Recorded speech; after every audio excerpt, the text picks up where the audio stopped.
छत्तीसगढ़ सरकार का एक महत्वपूर्ण फैसला आया है कि अधिकारी कर्मचारियों को भी कह दिया गया है कि कारपूलिंग का इस्तेमाल करें, इलेक्ट्रिक वाहन को बढ़ावा दें और साथ ही विदेश यात्रा में रोक लगा दी गई है।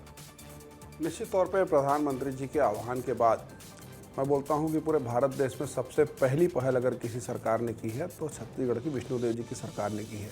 वित्त मंत्री ओपी चौधरी जी ने सबसे पहले अपना कारकेड छोड़ा।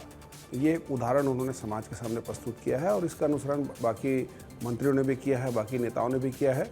और जिस बात का जिक्र आज आपके चैनल पे हो रहा है कि अब बारी अधिकारियों की, तो मुझे ऐसा लगता है कि अधिकारियों को ये दिशा निर्देश जारी करने से पहले बिल्कुल स्वतः तौर पे उनको इसको अपने रोज़ के आचार विचार में, व्यवहार में ले आना चाहिए था। बहुत सारे अधिकारियों ने किया भी है और आगे जैसे जैसे ऊर्जा संकट की जो आहट आ रही है तो फिजूल खर्ची रोकने के लिए राज्य सरकार ने जिस प्रकार का ये कदम लिया है ये अभी नाकाफ़ी है और भी आने वाले समय में बड़े कदम हम उठाएंगे।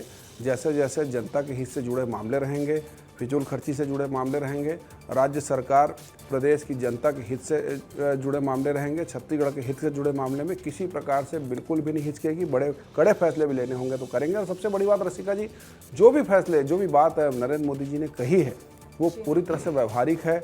विदेश जाने की बात हो, चाहे सोना खरीदने की बात हो, कोई भी ऐसी बात नहीं जिसका हम पालन नहीं कर सकते या कोई नामुमकिन है, ऐसी कोई भी चीज़ नहीं है। इसमें आप देखेंगे कि छत्तीसगढ़ के बहुत सारे लोग इसका अनुसरण करने लगे हैं। मोदी जी की बात पूरा देश सुनता है, पूरे जनता सुनती है और ये एक अच्छा हमको इसका रिस्पांस मिल रहा है। ठीक है।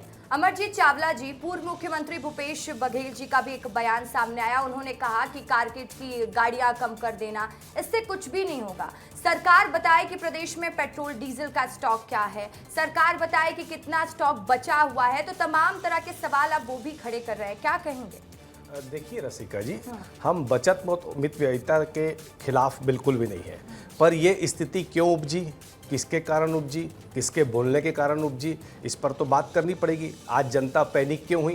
क्या होता है जब कोई बड़ा आदमी जब कोई बात बोलता है, जैसे कि मेरे मित्र ने भी कहा कि प्रधानमंत्री जी की बात देश सुनता है, तो जब प्रधानमंत्री जी को ये पता है कि देश उनकी बात सुनता है तो उनको 3 दिन पहले आकर इस तरह की बातें नहीं करनी चाहिए थी जिससे जनता पैनिक हो जाए। आज जनता पैनिक हो गई। अब डबल इंजन की सरकार है लेकिन उनके बयान की वजह से पैनिक स्थिति उत्पन्न हुई और पेट्रोल पंपों में लाइन लग गई और पूरा जो सप्लाई चेन है वो पूरा डिस्टर्ब हो गया। उसकी वजह से ये स्थितियां उत्पन्न हो गई। तो बड़े आदमी को बहुत सोच समझकर बोलना चाहिए। फिर मैं ये बोलता हूं कि आज जो स्थिति पैदा हुई, जो पैनिक स्थिति पैदा हुई, उससे ना पूरी तरह से बदनामी होने लग गई। और जब बदनामी होने लग गई सरकार की, प्रधानमंत्री की, भारतीय जनता पार्टी की, तो उससे घबराकर लोगों का ध्यान भटकाने के लिए इन्होंने एक सर्कुलर जारी कर दिया ताकि सर्कुलर की बातों को पढ़कर जनता को लगे कि नहीं नहीं, पहले नेता और मंत्री जो है वो अपने ऊपर कड़ाई से पालन कर रहे हैं नियमों का, ताकि उनका गुस्सा जनता का शांत हो जाए। पर सच्चाई ये नहीं है। मैं ये बोलता हूँ आज स्थिति क्या है। आप एक तरफ बात कर रहे हो कि इसमें मितव्ययिता होनी चाहिए। अभी 19 तारीख को देश के गृह मंत्री और 4 प्रदेशों के मुख्यमंत्री बस्तर में आ रहे हैं। उनका विशेष विमान भी आएगा। वहाँ पर दुनिया भर के इवेंट होंगे, दुनिया भर के अधिकारी कर्मचारी गाड़ियों में जाएंगे। मैं बोलता हूँ अगर ये ईमानदार है तो 2 चीज़ें बताएं, क्या वो समिट को कैंसिल करके ऑनलाइन सारी बैठक और फैसले होंगे? दूसरा, अगर जो सर्कुलर जारी किया गया उस सर्कुलर का पालन अगर मंत्री और इनके सरकारी कर्मचारी और अधिकारी नहीं करेंगे तो उस पर सजा क्या होगी? क्या जो 2-2 बंगले हैं नए रायपुर और पुराने रायपुर में, सारे मंत्री और अधिकारी एक बंगले में शिफ्ट होंगे?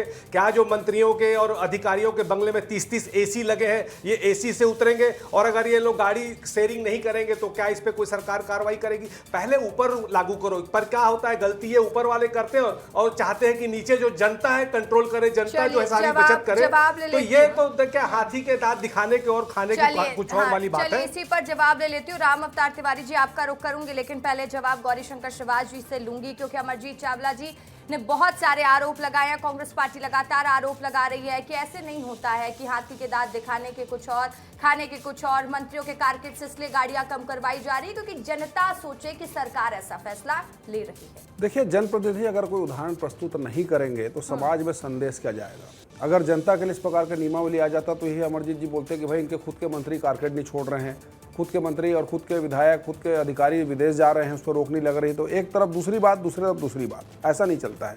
अगर राज्य सरकार के जितने जनप्रतिनिधियों ने अपना कारकेड छोड़ दिया है, सुविधाओं को छोड़ा है, तो जनता के सामने अच्छा मैसेज जा रहा है। इसको बहुत ही सकारात्मक तौर पर हमको लेने की आवश्यकता है, ना कि लोगों को बरगलाने की। और पैनिक कोई नहीं हुआ है, पैनिक आप लोग कर रहे हैं जनता को। जैसे आप कोविड के समय करते थे कि वैक्सीन लगाने से लोगों में नपुंसकता आ जाएगी, तमाम प्रकार की बातें करते थे कि भारतीय जनता पार्टी के लोग पहले लगाएं, हम नहीं लगाएंगे। तो इस प्रकार के अफवाह आप ही लोग थे, आप ही लोग जनता को बरगलाने का प्रयास करते हैं। मैं 10 सेकंड लूंगा।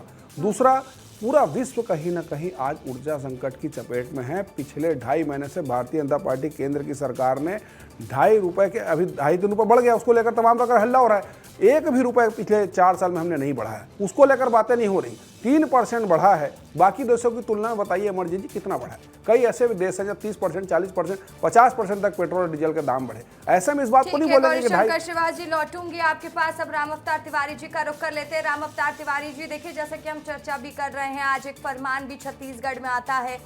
सीएम विष्णुदेव साय ने सख्त निर्देश दे दिया है। अब अधिकारी कर्मचारियों पर भी सख्ती बरती जाएगी। पहले मंत्रियों के कारकेड से गाड़ियां कम की गई, फिर अधिकारी कर्मचारियों पर भी सख्त निर्देश दिए गए कि आप कारपूलिंग का इस्तेमाल करें, इलेक्ट्रिक वाहन का इस्तेमाल करें, विदेश यात्रा पर रोक लगाई जाए। और उसके बाद जो अलग अलग जगह से पेट्रोल पंपों से तस्वीर सामने आ रही है जहां पर लोग पैनिक करते हुए नजर आ रहे हैं। गाड़ी में उनके पेट्रोल है लेकिन फिर भी पेट्रोल फुल करा रहे हैं कि कहीं पेट्रोल ना मिलेगा। तो ऐसी पैनिक की सिचुएशन का कारण आप क्या मानते हैं? और हम देख रहे हैं कि बार बार जनता पैनिक कर रही है। पहला तो जो आदेश निकला है उसका स्वागत है, तो इसलिए कि जो शुरुआत करना है वो सरकारी अधिकारी, कर्मचारी, मंत्री, निगम मंडल अध्यक्ष उनसे हो और वो दिखावे के रूप में ना हो। सबसे बड़ी बात ये, अब आदेश निकल गया, आदेश का स्वागत है।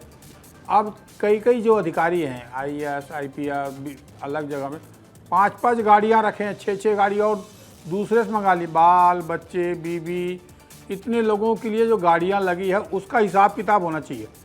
आदेश के बाद अब सख्ती कैसे होगा, तो सख्ती करेंगे, मितव्ययता हो तो अच्छा होगा।